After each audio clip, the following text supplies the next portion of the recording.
Welcome to another episode of the 2 for 1 podcast. I'm your host, Dion, and alongside me, my fellow co-hosts are here, joining me live where he's already ready for the playoffs to be over because he has scored as many points as Brandon Ingram so far in this game, too.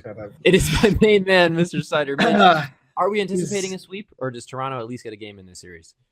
I mean, when they're home, probably, but let's be real. It's a series without Emmanuel Quickly in it. We have Jamal Shed starting. It's just going to be like an unfortunate half-court offense.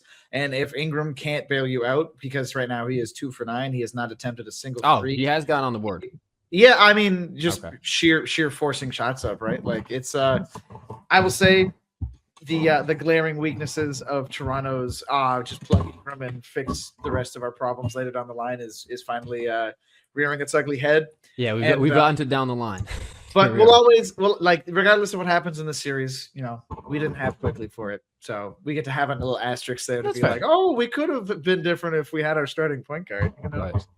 And I mean, at the end of the day, for Toronto to get a 5 seed coming off of last year, you can still chalk it up as like a positive. To win, we're house money, 16 games more, easy. Yeah, fair. And joining us live from Cleveland, where his OKC Thunder handily took Game 1, with Game 2 taking place on Wednesday, it is Mr. Josiah Cook himself. Josie, how are you doing, sir? Good afternoon, Hoop Talkers. Doing great. I can't complain on the basketball front. Other than all these blowouts, what's going on with that? Like, we get so excited for the playoffs, and then 4 of the games are big blowouts. Yeah, that's fair. I mean, the play-in tournament delivered us such cinema that I think we couldn't expect too much. Take a step back. Yeah.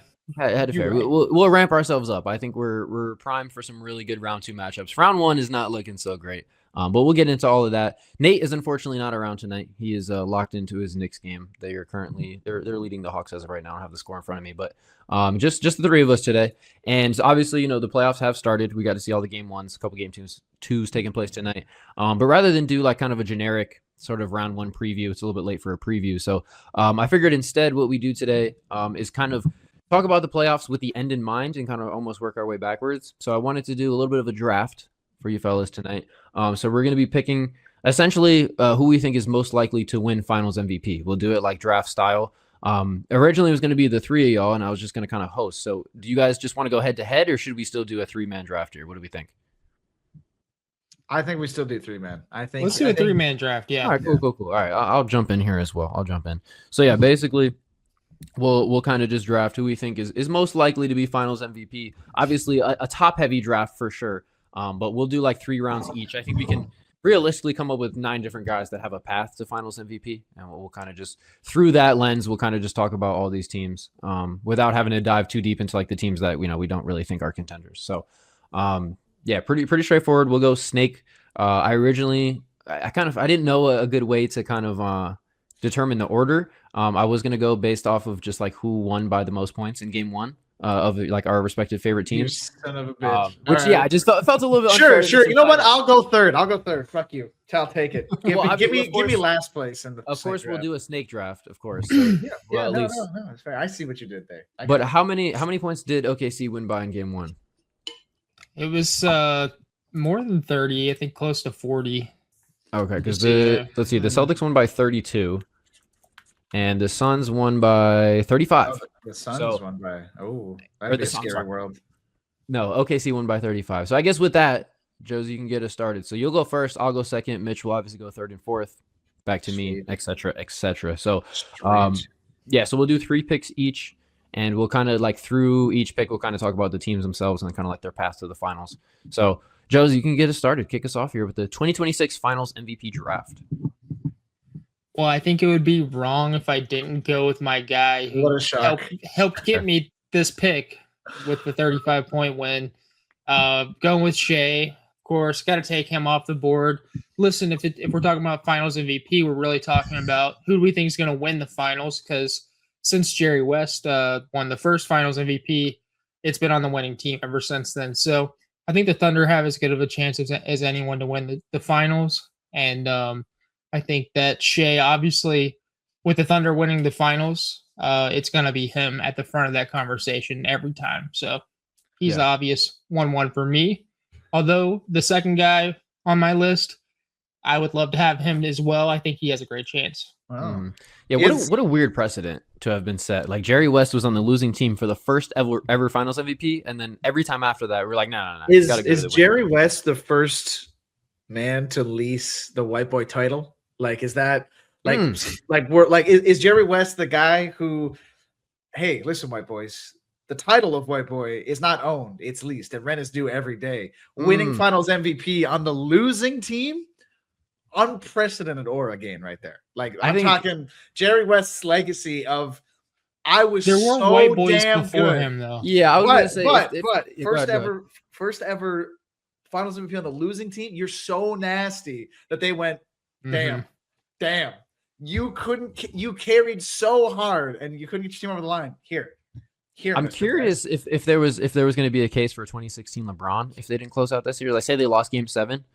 I think LeBron maybe could have gotten it, but other than that, yeah, he's the only one. I would say as far as like first white boy or whatever to hold the title, I think there was definitely a point in time where Bob Cousy was like the best player in the league. So if I can just shove my Celtics bias in there, not to compare Bob Cousy to Jerry West, don't get me wrong, but if he did come before him, so I think maybe you can give it to him or like George Mikan maybe.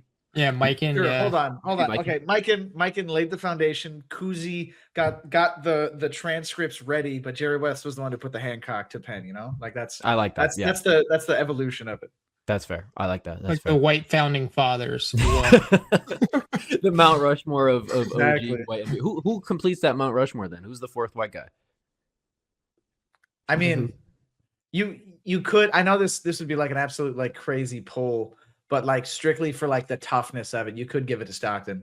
You could. Oh, is that too late? There's no one before him we can go to. We can go to like Bill Walton before John Stockton. Oh yeah, I mean sure. No, Walton low key. Yeah, but even then, no. Hold on. Walton gets an invite to the cookout. Let's be real. Like Walton is like fair. Okay, fair. But that doesn't make him ineligible for the white boy Mount Rushmore. No, true. Okay, I guess I'll concede that there are like Larry Bird could be there, but yeah, I'm just trying to go like original, like as far back as we can. But true. Yeah, there's plenty of spots. Fourth spot. We'll shelf this. Yeah, we'll shelf that for that. That would be the off. Yeah, but off-season discussion. I'll get us going with the second pick here. I'm gonna take probably the obvious one. I'm going with Jokic. I was on a radio show last Friday where they asked me for my playoff picks, and I ended up going. I didn't really have it prepared. I didn't know they were going to ask me to pick every single round of the playoffs, but I ended up taking Nuggets over Knicks in the finals. So with that in mind, I'm obviously going to go with Jokic for my pick for the Nuggets. Yeah, I just think at their best, I've said this a few times on the pod, I think at full strength, the Nuggets are as good as anybody. Obviously have the best offense in the league. I think the defense can get good enough to where they can win 4 playoff rounds. So if not SGA, I'm definitely going Jokic with my first pick, but the second overall pick in this draft. Pretty cut and dry, in my opinion. I mean, pick that makes sense. Yeah, I mean, getting past the Spurs will definitely be tough. I just think like the experience. If anybody can do it, Jokic can do it. Is the like? Yeah, that's the thing. If there was a man to put to be like, hey, Wemby, not yet. Exactly. Like you're just a little too soon to the table, brother. It would be Jokic. Exactly. Yeah, Jokic versus Wemby is like the definition of like immovable object versus unstoppable force. Now that's the litmus test right there. That's the fraud gauge. Is if you can do the dance with Big Honey for 7 games, then he goes, all right, get in there. All right, get in the second round. Go ahead. Yeah.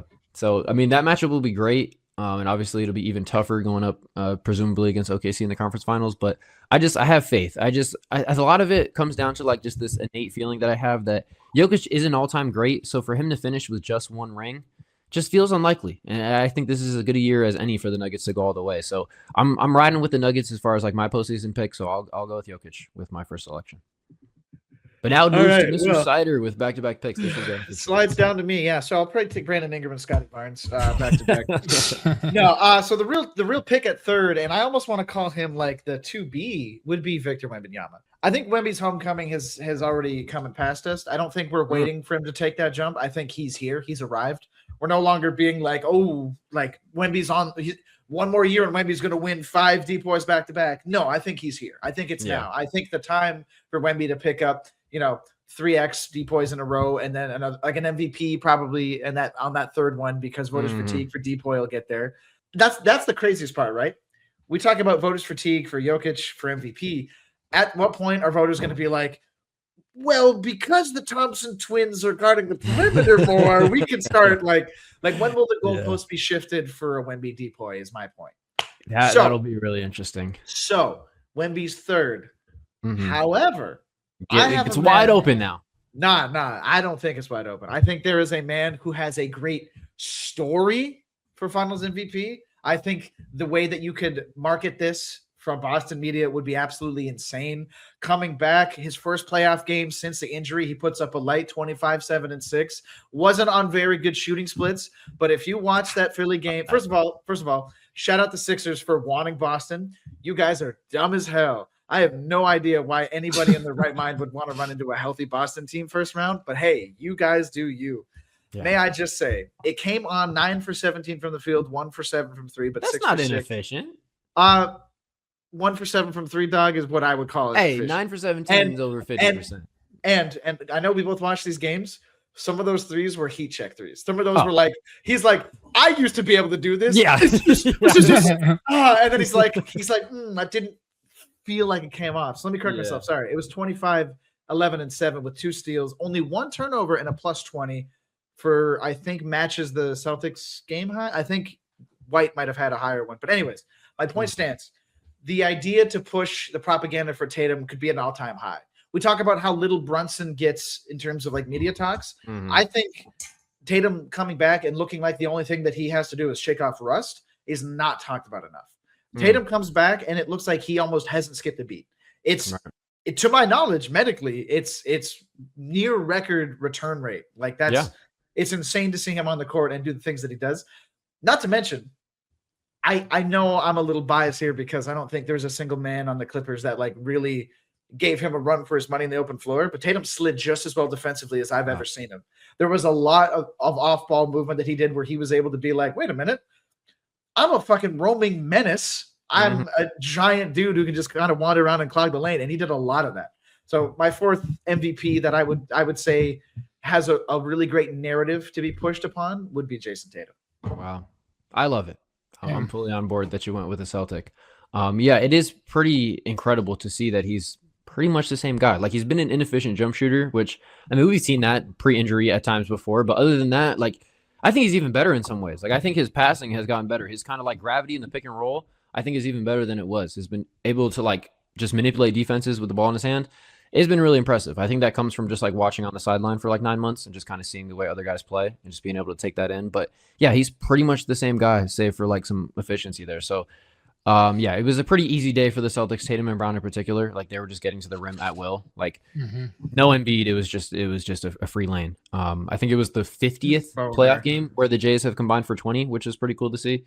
That feels like a crazy number, but then you realize how many playoff games they've played. So kind of makes sense. Yeah. So I love it. I love that you went Tatum. I have no notes. But I will say, like I said, I did predict Nuggets-Knicks as a finals. Obviously pulling for my Celtics, but I do think, Josie, when we did the last episode of the chopping block, I do think Nate made a great case. He made a stronger case than I. So to take my personal bias out of it, I ended up going Knicks in 7 in that second round series. I do think they get to the finals. So I'll go with Jalen Brunson as my pick. As you mentioned, Mitch, not exactly the strongest PR campaign in the world for Jalen Brunson. I think it was very much evidenced by our ranking every Jalen post, where the majority of the comments, like it was like 60% of the comments were saying Jaylen Brown should be over Jalen Brunson. Another like 30% were saying Jalen Johnson should be over Jalen Brunson, which is asinine. There's the Brown debate. I think is like an actual. We put him 1A, 1B for a reason. Jalen Johnson. Right. Now let me tell you right now. This tells me that a lot of you motherfuckers don't watch basketball. You guys go box score. This League Alerts post and Bleacher Report have said things about Jalen Johnson. Therefore, my opinion is entirely formed on that. You could have not consumed a minute of Hawks basketball, and you probably went, JJ, Jalen Johnson's better than Brunson. It's like, Nate's right. In terms of star players, Brunson might have quite literally the worst PR campaign, like PR team around him. And I don't know whether to blame his own team for not pushing him enough or just like media in general, because like there's a lot of like things that it just doesn't make sense that a player of his caliber is seen as like somebody goes, maybe I'll take Tyler Hero over Jalen Brunson. It's like, what are you talking about? Yeah, some of the comments on that post were crazy. Now, if Nate was here, he would blame it on like anti-Knicks bias. I think it's more so that like Brunson is like, for one, he's not like the most vocal guy in the world. I know he's got his own podcast, but he's not like out there doing a ton of commercials. I know they had that one Villanova AT&T like commercial campaign, but like True. he's not the most marketed guy in the world, and he's generally a pretty reserved guy. Also didn't start off as like he was a second round pick, kind of like broke out into like a most improved candidate more so than like we expected him to be great. So I feel like that's more part of it. Also doesn't have like the most like exciting game in the world. Like he's an undersized below the rim guard. So like the highlights don't really pop as much as like, you know, compare like a Jalen Johnson. He's going out getting triple doubles. Doesn't really have any like weaknesses to his game when you kind of look at it on paper. But I mean, come on. If you're watching the games, we're not putting Jalen Johnson over Brunson. Like that's crazy work. Hell no. Crazy work. Crazy work. Just live Raptors Cleveland update. Mamu like tickled Schroeder's nose on a layup attempt, like literally like middle finger went like this. Dennis goes down, he goes, oh, and then immediately Foster comes out, he's like, review for flagrant one. And I'm like, are you shitting me, dude? Like, come on. Not the return, but having Scott Foster back in my life in this capacity, I don't know that I'm ready for that. Dude, it like when I tell you Dennis hit the ground and then saw the layup go in and went, oh, like it was just like, it was like, come on, man. What are we doing here? Oh, man. Cinema. All right. Well, Josie, you're back up with your second pick, the 6th overall pick in the 2026 Finals MVP draft. Who you got? Yeah, my next pick, I honestly think this is a steal. I'm kind of interested to hear Mitch's reasoning for why he went Tatum over this guy on the same team, Mr. Jaylen Brown. I do think the Celtics, while Nate made a great case last week, you're right, Dion. I do still believe in the Celtics as a great team. I think culture, coaching, that matters in the playoffs, and I think the Celtics are as high as anyone in that regard. And yeah, I think what Brown has given you this season is good enough to get through the East, make it to the end, and be the best player in the finals. So to me, he's the best guy. I would consider Brunson as well in that conversation because that series is going to determine the East for me. But yeah, I would go Jaylen Brown there. And then then it gets tough. Yeah, gets pretty interesting here. Obviously, you know, we're gonna pick second guys on a few teams here, but we'll see how it shakes out. You're back up on the board though. Yeah. Okay, I'm gonna say that might be controversial. Okay. This is like a weird scenario, but it's a different team we haven't mentioned yet. I'll go with Donovan Mitchell. There's a world where you fucker. He can sneak through the East and maybe they can win the finals. Do I think he's a top candidate? No. I will say that even with that hat right there. But yes, I do feel like he is the next guy here. So I'm adding him to my team. Well, make the case for them, the Cavs beating the Pistons. Because obviously that'll be the pass to the conference final. Well, actually, we don't know. I mean, maybe that's part of the path. Yeah, actually, let me actually from what I saw. Yeah, because you might agree. Yeah. Well, I don't know if Mitch is frozen here, but they've lost Mitch. The Pistons this year pretty handily in their matchups, and they've obviously beaten the Magic in a 7-game series before. So have the Pistons, by the way. But yeah, so it's I would trust the Cavs versus either of those teams if they can manage to finish off Toronto here. So I honestly like their path to the Eastern Conference Finals a lot already.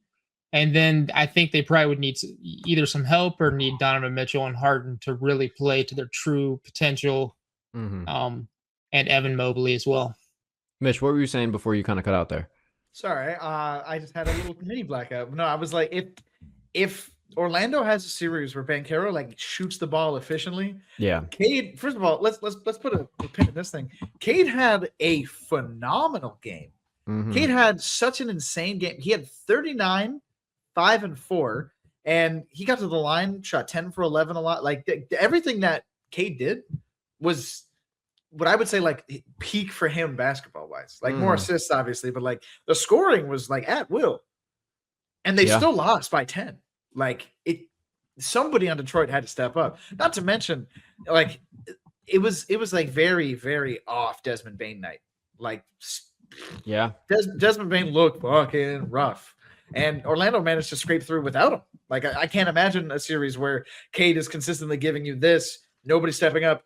And then Bane has a good shooting night. Like there's a world where Detroit. Well, Duren was so bad, even like for how he's been playing, he was abysmal. That was there's no way in God's green earth that you should be getting locked up if you're Jalen Duren. Like there is not a single member on Orlando that like even Banchero in space, like Duren's a big boy. His ass is getting I was talking to some people about the game this morning, and they're like, "Oh, well, the Magic have so much size." It's Paolo Banchero and Wendell Carter Jr. No, sorry. Point to me the size. All right. Like they have tall players on the team, but like you can't tell me that Jalen Duren's getting locked up for 4 shots and 8 points. Are we saying De Silva is size? Yeah, that just can't happen. So yeah, I just look at the Pistons roster. This was my concern. I mean, a lot of people's concern coming into the playoffs is like, okay, Cade is going to offer 39, but who else? Like Tobias went like 5 for 15 or something. If Duren's not gonna be able to step up, give him like a solid 20. Man, you know what this team could use? Oh boy, go ahead. Oh, like this team could use like a player who's like just a flamethrower, like could shoot like 40% from 3 on like 7 attempts a game. Dude, Malik Beasley would be sick for this Detroit team, wouldn't it? Like, wouldn't he? Wouldn't this team be fucking awesome with him? That's tough. I kind of feel bad. Malik Beasley had, a personal matter a couple years back that makes me like not feel so bad for him, but it is kind of a shitty situation that he's just unsigned now because he never actually got kind of like charged with anything as far as like the gambling or whatever. So yeah, that is a tough blow. Let's just think about it. 9 threes a game, 41%. Yeah. That's a clip I'm not gonna lie. Detroit would love. I kind of forgot about Malik Beasley. I thought you were gonna say Jaden Ivey. No, I thought you were gonna say Laurie. No, dude. It's an injection of like 16 points a game. Like that's Malik Beasley in the arms of Detroit. Like that would be crazy tangent. Sorry, I'm taking away from the time here, but that would be like the shot in the arm the Raptors got by trading for Gasol. Adding a guy with like insane flamethrower takeover game, X factor ability in Malik Beasley to this Detroit team. They're sleeping. Yeah. They're like our only worries are going to be New York and Boston. Like, fuck the rest of these. That is a very under the radar kind of loss for them because I mean no one's talked about it all year. He just disappeared from the league. Like I know no one's been talking about it. Everybody would like, whatever, some other scruff. Duncan Robinson is here. Yeah, I put a lot of stock in Duncan Robinson being that guy. I mean, he had a couple threes in that game. Where did he go? He was 3 for 6 from 3, so like not bad, but that's all he really did. So they're gonna need someone else to step up. Otherwise, it might be Cavs Magic, which would lay the foundation for D-Mitch maybe being the pick here. Fair enough. With my pick, it was my third pick. So rather than dip into like the second options of the world, obviously we did Tatum and Brown. But before we get to any other second options, I'm gonna go with Luka as my pick here. Obviously didn't play in game 1 of the round 1, but all we're really looking for is how they play in the final series itself. We don't do like a playoff MVP. It's just the finals itself. So in a world where it looks like now the Lakers are going to get past the Rockets, for them to take them down without Luka and Reeves in game 1, I feel pretty confident that whether or not they even do get back in the series, I'm like, okay, this is probably the Lakers series to have. I don't think they're getting past OKC, but if we're looking at the candidates that are available left, I think Luka just going on a crazy run and just carrying the Lakers to the finals, I think is the next most likely scenario here. So I'm going to go with Luka. Don't feel great about it, but as far as what's available left for me, I think like Luka just getting healthy and putting the team on his back is like the next most likely outcome here. Well, any quibbles there? No, not quibbles. It's just like you're quibbling over there. It looks like you're quibbling. I have a little bit of a quibble. All right, give me your quibble, Josie. Give me your quibble. I do think, especially after what we saw in that last game, Luka against the Thunder, I would not take them in that series unless people got hurt. So I think it's more likely for me that Cade comes back and somehow leads the Pistons to the finals than the Lakers would make it. But that's only a small quibble. It's a very small one. Fair. And Mitch, your lip was quibbling over there too. What did you have to say? Yeah, because I'm gonna look like I'm dick riding pretty hard with my pick. That's why I thought you were going in a different direction. I thought you were gonna go with Cade, and then I was gonna come out of left field with a screwball when I say LeBron James. Oh shit! Okay, so here, let me paint the picture for you. All right. First of all, before I begin this crazy tangent, I saw an incredible quote about Marcus Smart and the idea of motivation, where he was talking about it's the entirety of his psyche, his mentality is always carrying the family forward. I'm sure you're aware of his loss, like many losses in his life, but Marcus Smart's always been a family man, like true and true. His whole thing is like taking care of everybody, those around him. And then preceding that quote was an edit of LeBron and Luka with, I don't know if you guys are deep in the anime niches, but it's a clip from the Buu fight with Vegeta and Goku. And it's Luka on the ground, and he's like, man, if I only had 5 games. If I had 5 games with no interruptions, like I'd be able to do it. And LeBron's like, I got you covered. I'll get you your 5 games. I think the storyline that Adam Silver is going to be throwing to these refs and the media in like a couple weeks is going to be LeBron's final hurrah, was able to put the Lakers on his back, play and get them to a point where all he had to do was wait for everybody on his roster to get healthy again. They got healthy. LeBron did everything, put them on their back 2018 style, got them there. And so we give LeBron James his flowers. We say, here is your finals MVP. Here's the championship that you would like to put you in that conversation that people can finally go, he's still got some in the tank kind of thing. LeBron goes, Bronny, you got it from here. And then boom, retires.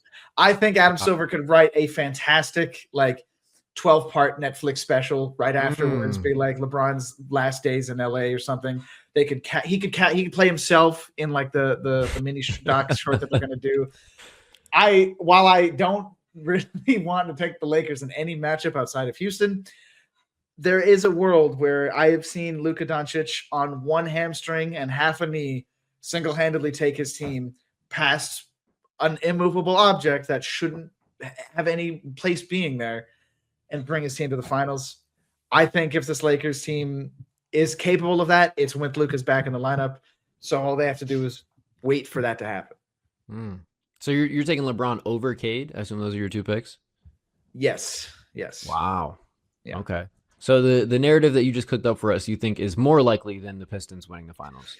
I won't lie. That first game was like kind of eye-opening to me when the rest of the Pistons aren't just getting like, when I say, and this is going to be another crazy comparison, when I say the difference between like Alonzo Ball spoon feeding his teammates at the rim where they're converting like at 75% layups, and then Cade's teammates getting those same passes and just being like, I don't know what to do with this ball. I'm 3 feet from the rim. Should I take a step back midi? And then he's like, no, just lay it up. And then Tobias Harris is like, and I'm like, seeing Detroit not be able to synergize off of a near 40-point game from Cade was rough. And while Duran's probably gonna have a bounce back, Tobias Harris is liable to shoot 5 from 15 again. Like that is a very replicable performance. Absolutely. Like there are watching that game back, there are parts of it that make you go, so this is the difference between Detroit regular season and Detroit when the lights get a little brighter. Like or Orlando by no means had like a insane like shooting night. Like on the whole, only 29% from 3 versus Detroit's 31%. They didn't crazily shoot like from the line very well. It was only 73%. There was nothing in this Orlando game that was like, oh, they played much above any of their capabilities before, and it will never happen again. Everything that Orlando did is replicable between a 7-game series. Just as like everything that Detroit did is a tendency thing. So like I'm more inclined to believe that Detroit could be an upset in the first round rather than, I think it's more likely that something happens like that than they make the finals. I just realized something here, fellas. Not only did Mitch just take LeBron over Cade, he did not draft Cade because this is the end of the draft. LeBron was the last pick. I realized, we're going. Yeah. But we'll circle it back around since you made the pick. We'll each make one more, Josie. We'll get to 12, I guess. So there's one guy left here on this list that I feel like at least I can make the case for, and then I'm really curious to see how you wrap us up here with the 12th pick because I don't really know. I'm going to go with Jamal Murray. I think he's obviously someone that at times for the Nuggets has been like their most important player in like individual games. Like he's had those moments. So if we're getting to the bottom of the barrel here, I think he could just be the leader for 4 games and Jokic have the other 3 and they kind of just all. So with them being my finals pick, I think he makes the most sense if I'm going to pick like a second option for a team. So I'll go with Jamal Murray to round out my picks. So just to kind of run through Josie before you give us the last one. So we went with the 3 MVP candidates, of course, with the first 3 picks, SGA, Jokic, Wemby. Then Mitch went with Tatum. I went with Brunson, sandwiched in between Josie taking Jaylen Brown. So obviously, like Nick Celtics, that'll be a close one there. Josie, you went with Donovan Mitchell before I went with Luka. Mitch followed it up with LeBron and then Cade Cunningham. I'm going Jamal Murray with the 11th pick, and Josie, you can wrap us up with number 12 here. I'm gonna get called like a non-bomb though, or I can see that. I mean, like LeBron at this point in time. What are you, crazy? Surprised you guys didn't take Austin Reeves, but I'm gonna go with, you know what? In this alternate reality, I'm gonna choose to believe that the entirety of whoever votes on the Finals MVP is as sick of Shai Gilgeous-Alexander's foul baiting, and they'll give it to. And they just decide to protest vote and give the award to Jalen Williams. Wow, that would be like such a spit in your face. They're like, you know what? Be gone with you, J-Dub, and he goes, me. He's like, wait, I put up 21, 4, and 5, and they're like, yes, you get on up here. Come on down. Wow. Shay's 36, 6, and 6, and then they're like, no. I mainly making this pick because I do want to emphasize I think Jalen Williams is the Thunder's second best player. Okay. I think we forgot about that this year. We forgot because he didn't play, but we're going to see it this playoffs.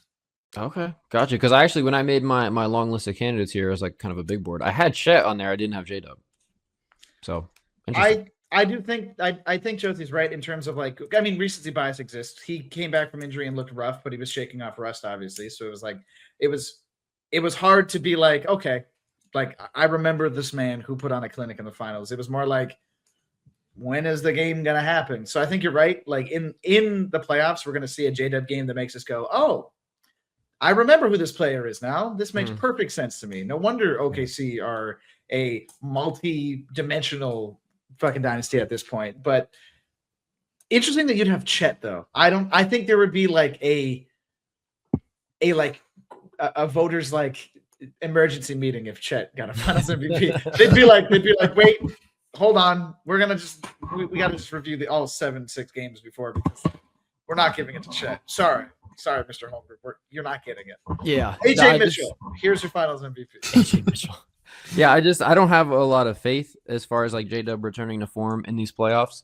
I just didn't see enough at the end of the season to be like, okay, yeah, he's back now. He'll be good to go.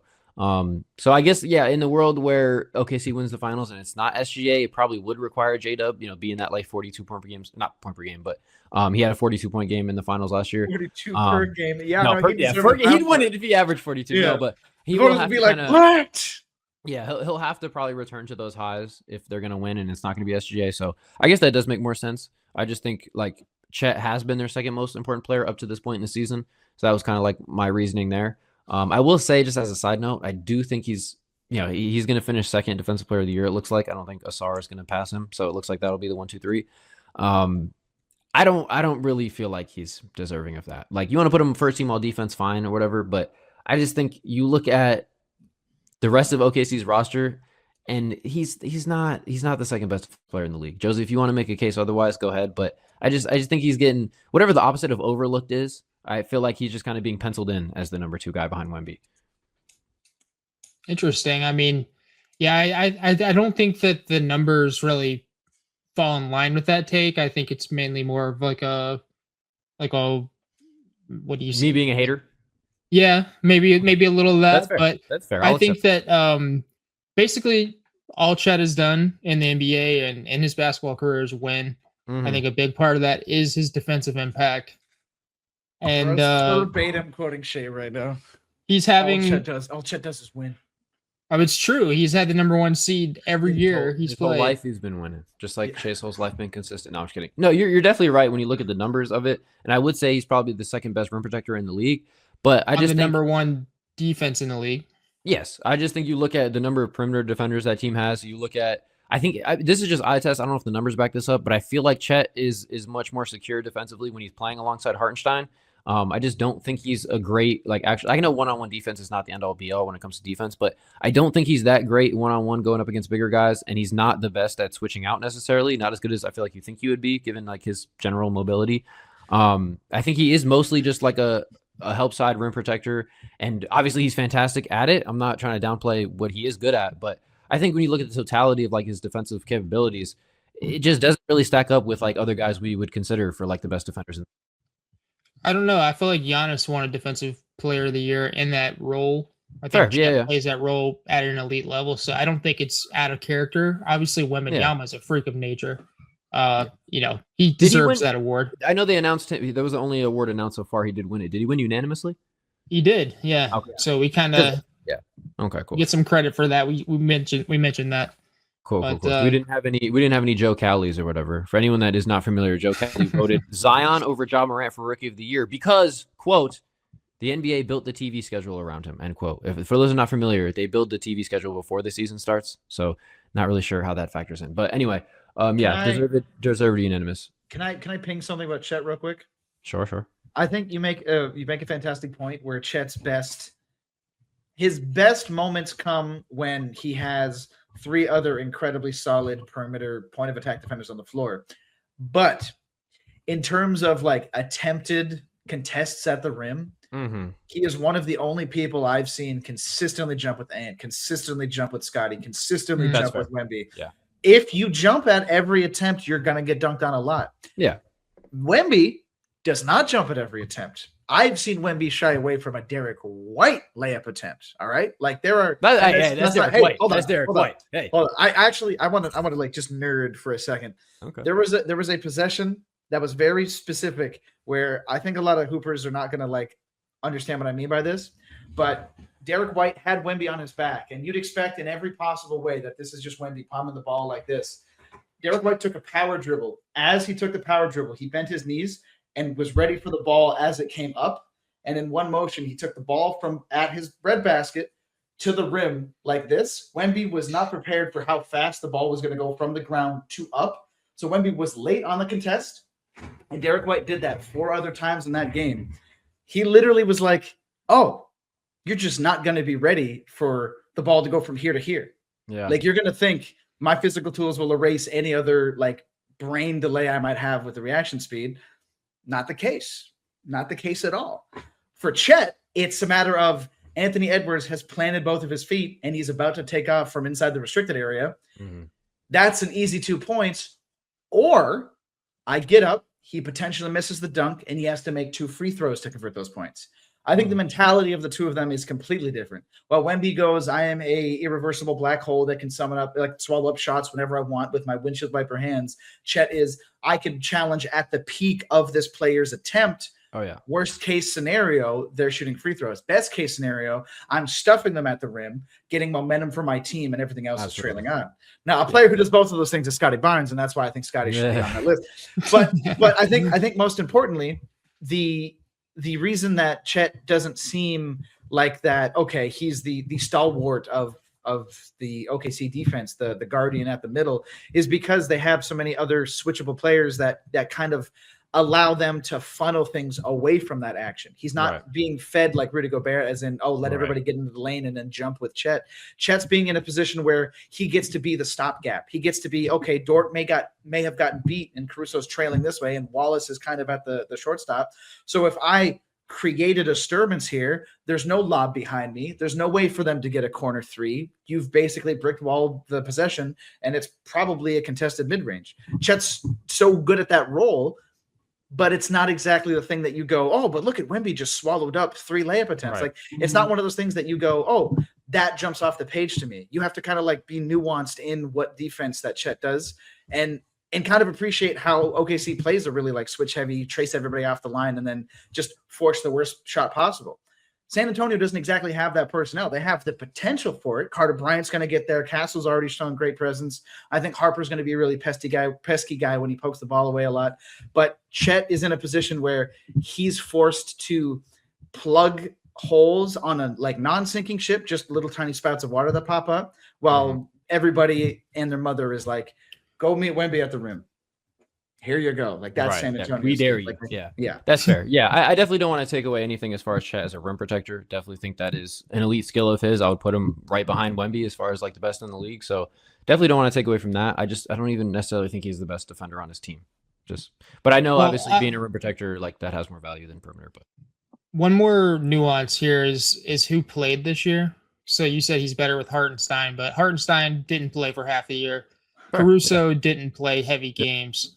So, Wallace and Dort and Chet were the ones on defense that were eligible for awards. So I do think that he deserves a lot of credit for his performance this year.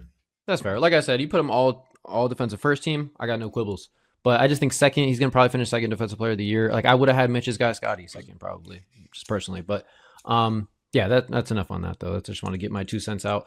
Anything else that kind of jumped out to you guys from the game ones this weekend before we wrap this up and my camera dies? I might have to give Nate his flowers for calling Darko a terrorist because so offensively, the bright spots of Toronto were that Colin Murray-Boyles was actively attempting shots and looking to be aggressive because that's what you need. It's wild that a rookie is the guy that's kind of giving you momentum shifting buckets, but also Jacoby Walter. Jacoby Walter looked B+ for a guy who was thrust into a role that he probably wasn't expecting. With Quickly out, we've been starting Shed and we've been giving heavy minutes to Jacoby, and we've been telling Jacoby, hey, we need you to start launching like AJ Green because otherwise we're completely fucked. RJ has been no short of fantastic, and it sucks because it should be Ingram and RJ just eating the Cavs. Like Dean Wade should be getting fried for like 40 possessions, and that's just not what's happening. And whether he's a good defender. He's a good defender, but like RJ has gotten free walks to the lane with him on him. Max Strus has looked like absolutely lost on defense, but a light 20 piece off the bench every single time. So I don't know. It's like as soon as this series is over, Toronto can address, why Jakob Poeltl gets played off the floor, how on God's green earth Scotty Barnes only has like 1 rebound in a game where he should be like dominating the paint. Like currently the Toronto Raptors are like in a much better spot than they were last year, but just because you're happy you went from like a lottery team to the playoffs doesn't mean you should be content with wallowing in the 5th seed. You should see that you're capable of making the playoffs, and you need to address roster concerns that would allow you to win a series, not just get there. Right. Yeah. Worst thing you could do is like you said, be content with where you're at and then just run back the same roster and think that anything will change. Like this is not a group that like, oh, well, next year when they take the leap, it's like, this is pretty much what this team's going to be if you stick with the same roster. Like, yeah, it quickly could be healthier, but yeah, the amount of people who were like, Jakob Poeltl's plus minus last game, he was not the reason they lost. It's like if you go watch every single possession, Yak got iced onto Harden. You straight up like Harden was like, oh my god, they're switching. Harden was literally salivating watching Jakob Poeltl in front of him. He did this. He's like, one sec. Starts like double dotting his shoes. He's like, no, just give me 1 sec, guys. This is gonna be fucking hilarious. This is awesome. The amount of times Donovan Mitchell was just like, wait, Colin Murray-Boyles or Scotty are not switching out to me. They're putting Jakob Poeltl on an island 30 feet from the basket. Oh my God, this is going to be chicken dinner. It was so wild because Darko at one point was like, he's getting his ass kicked out there. Let's see if he can last 5 more possessions. Yeah. It's like take him out after the first one. Like tonight, he only played 9 minutes. Good. Which is fantastic. However, Ingram is currently 2 for 14 from the field. Yeah, I mentioned last week I didn't trust Ingram to Nate, and he mentioned on this podcast that he did trust him, and maybe that's why he's not here. I'm not saying he didn't want to have. No, dude. In game 1, up until he shied away from taking shots, he was torching Cleveland. Holy shit, they could not stay in front of him. He was tough shot making over the elbow. People were in his grill. He was making it. And then the 4th quarter starts. He does not want to take a shot at all. He's screening off ball for Scotty to spot up. And I'm like, what's happening? Like what changed from the first 29 minutes of you being on the court? Like, Darko, tell me what's going on, brother. Yeah. I don't know if tonight he's just fried out of his mind because it is 420 and he's just like, oh shit, I'm not. That legal weed here in Ohio is getting him. Yeah. Yeah, I'm telling you, there's something about watching tonight's game that makes me go, man, I cannot wait for the offseason because they are going to clearly go, well, this roster is not what we thought it was, and have to address it like immediately. Yeah, I'm curious to see how they get there. I don't know that they have a ton of flexibility, but Luckily for the Rockets, we saw Dame get waived. Yeah, fair enough. Anything's on the table. I was gonna say the Rockets are lucky they don't play today because KD probably would not have his best performance either. But that's neither here nor there. I guess that'll wrap us up for this episode, fellas. It's been a good one. We'll be back with another episode. I think now that we're in the playoffs, we're gonna kind of deviate from the schedule a little bit and really record more so like when something more notable happens, so that we can kind of be there to react to it. Not react live necessarily, but just to kind of get episodes out as some prominent things take place over the course of the postseason. So I guess people just have to stay tuned. It won't necessarily be our like regular Monday plus weekend schedule. We've already kind of deviated with that with our last episode with guests, but I guess that'll do it for this one. Make sure everyone subscribe to the pod. Tell your friends about us as well. If you're listening, then obviously your friends going to listen too. You might as well share it with them. Spread the love.